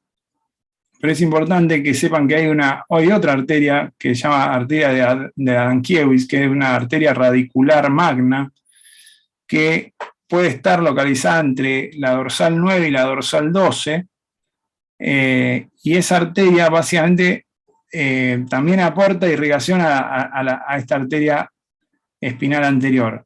Y esto es muy importante porque nosotros podemos generar, por ejemplo, en un trauma espinal o en una cirugía espinal, nosotros podemos generar una lesión de esta arteria y el paciente puede tranquilamente tener una paraplegia por alteración de la irrigación medular. O sea que entiendan de que la médula no solamente está irrigada desde arriba, sino que también hay otra arteria radicular que le da irrigación. En general es una o dos, pero no más que eso. Y el sistema venoso, para ir finalizando, como dijimos, todas las venas drenan a estos senos venosos, especialmente el más importante es el seno sagital superior, que está en la parte en la parte medial y superior del cráneo. Todas estas venas drenan a este seno y también drenan a los otros senos, por ejemplo, el transverso y sigmoides. También hay venas, por ejemplo, esta es una vena muy importante que se llama vena de la B, que es la vena más importante del lóbulo temporal, que, digamos, drena casi toda la sangre del lóbulo temporal y es muy importante conservarla, no lesionarla. Y la otra vena importante es la vena de Trollard, que es la correlativa con la vena de la vena central en el surco de Rolando.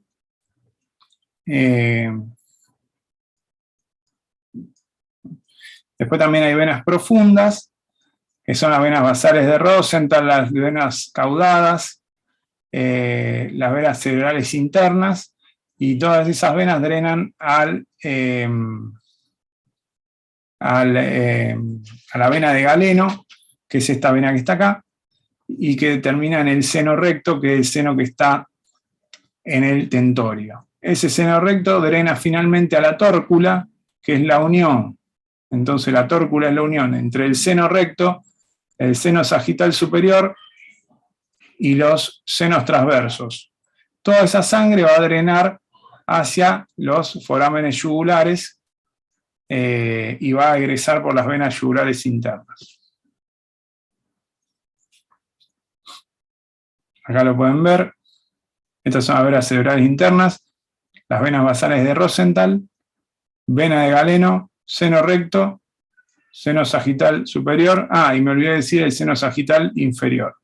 Todo eso drena la tórcula y desde la tórcula hacia los senos transversos laterales. Es importante saber también que siempre hay una dominancia de los senos transversos y sigmoides. Casi siempre el seno lateral derecho es el dominante. Bueno, y finalizo con este videíto que siempre lo muestro, que está bien filmado. Por ejemplo, acá, esta es una reconstrucción de una tomografía con contraste, donde vemos este aneurisma que está apenas egresa la carótida.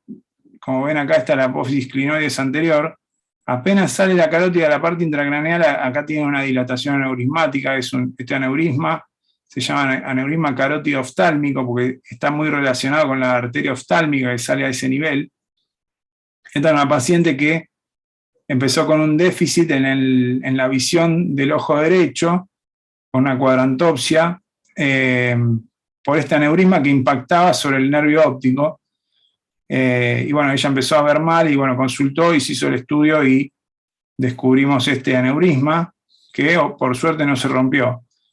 Y bueno, tuvimos que, si bien hoy casi todos los aneurismas se resuelven por vía endovascular, en este caso, como había una compresión del nervio óptico, es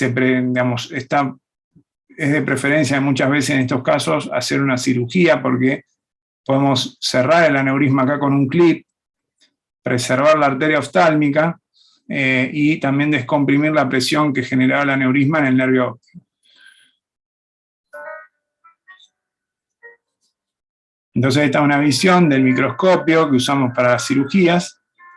Esta es la apófisis clinoides anterior, este es el lóbulo temporal, y este es el lóbulo frontal, y acá estaría lo que sería el ojo. Acá, como ven, hay una estructura blanca nacará, que es el nervio óptico. Este es el lóbulo frontal en la parte orbitaria. Y esto que ven acá, esta dilatación que está acá, es el aneurisma.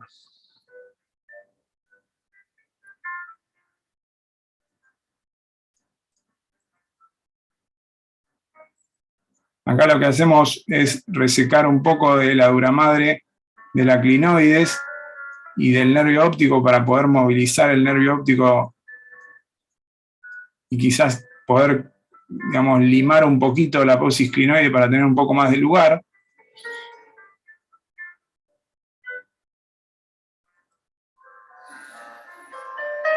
Con algunas herramientas podemos ir, digamos, quitando lo que nos molesta de la clinoides para conseguir más lugar.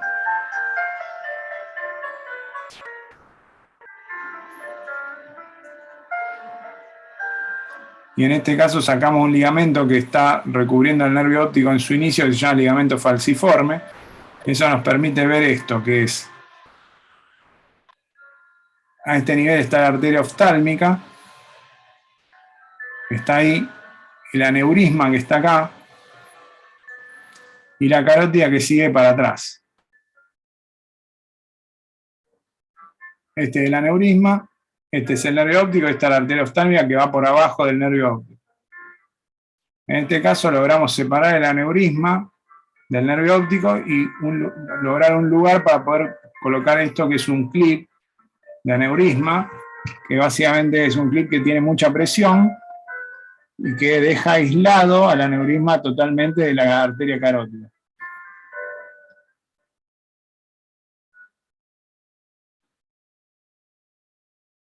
Esta es la arteria carótida y acá se ve el nervio óptico.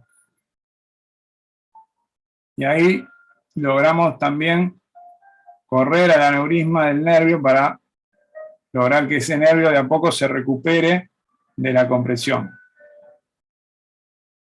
Ese es un dispositivo que nos permite saber si el aneurisma está totalmente cerrado.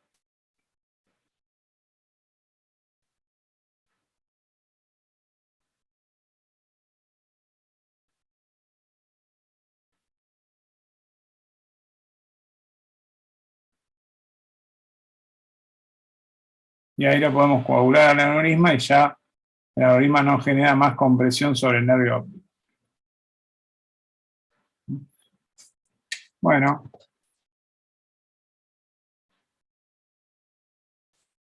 Bueno, chicos, hasta acá llegamos. La verdad que no hay, muchas gracias, doctor Luis, no hay nada más lindo que ver las cirugías, la verdad. Esa ya la mostramos varias veces, tenemos que traer una nueva. Bueno, para los alumnos, yo le pedimos justamente siempre al doctor Luis que haga como una especie de introducción, que fue un poco lo que ha hecho el día de hoy. No se asusten con toda la terminología y con todo el desarrollo que dio el doctor. La idea de hoy es que ustedes se lleven un pantallazo general de lo que es la parte de configuración y en especial la parte vascular. Lógicamente vamos a tener durante las clases de todo este mes áreas en las cuales vamos a repasar los temas que ya fue mencionando el doctor Luis. Vamos a ver justamente la parte de vascularización, vamos a ver también algunos puntos específicos como es el líquido cefalorraquídeo. O sea, el día de hoy tómenlo como un repaso de lo que vamos a ver en detalle más adelante.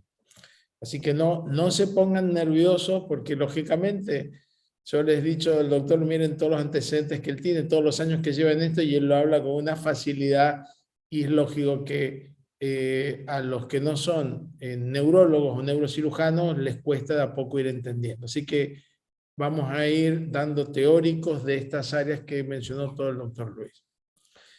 El día viernes el doctor va a estar hablando justamente ya de configuración interna. Él hoy repasó todo lo que era la parte externa, repasó todo lo que era el líquido cefalorraquídeo, habló de meninges, habló incluso de la base de cráneo. ¿Se acuerdan que la habíamos visto en cabeza y cuello? Muchas veces vimos la base de cráneo tanto de un lado del endo como el exocráneo, con los forámenes, que se acuerdan que teníamos hasta esquemas y el doctor, bueno, hoy lo volvió a repasar.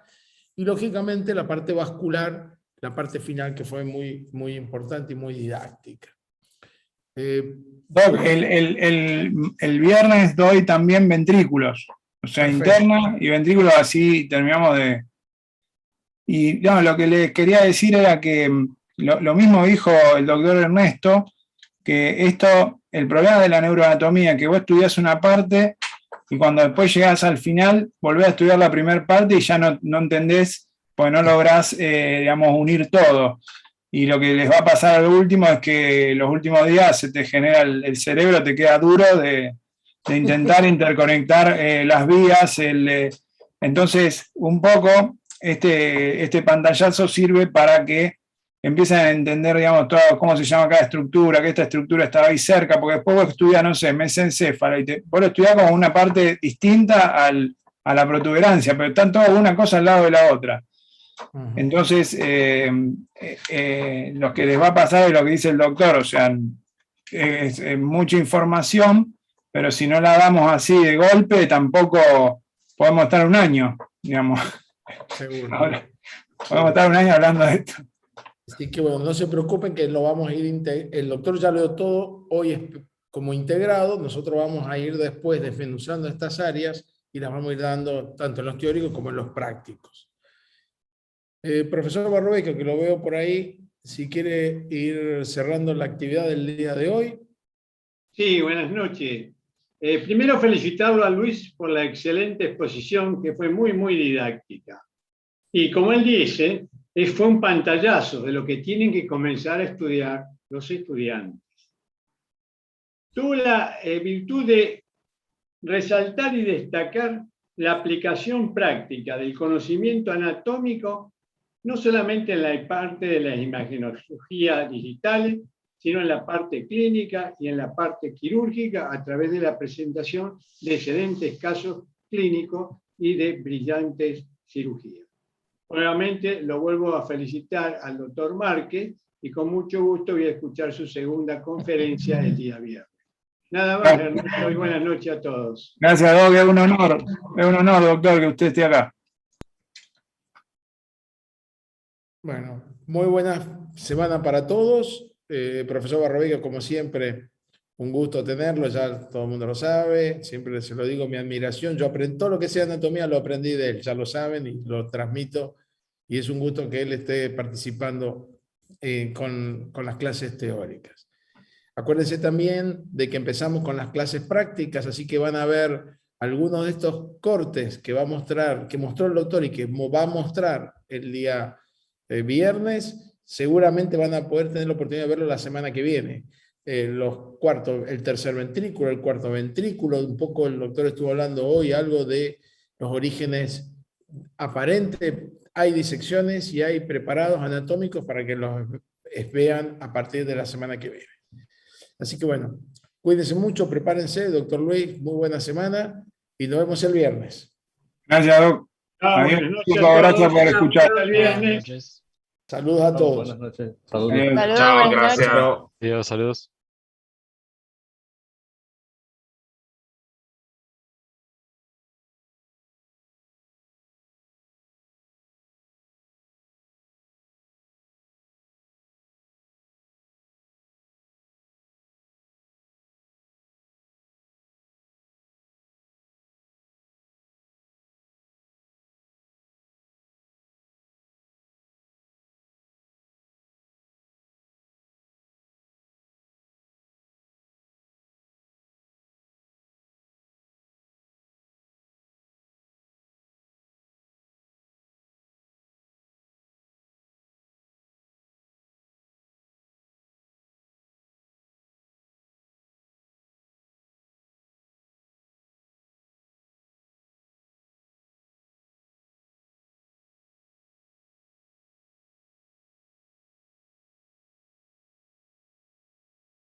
Gracias.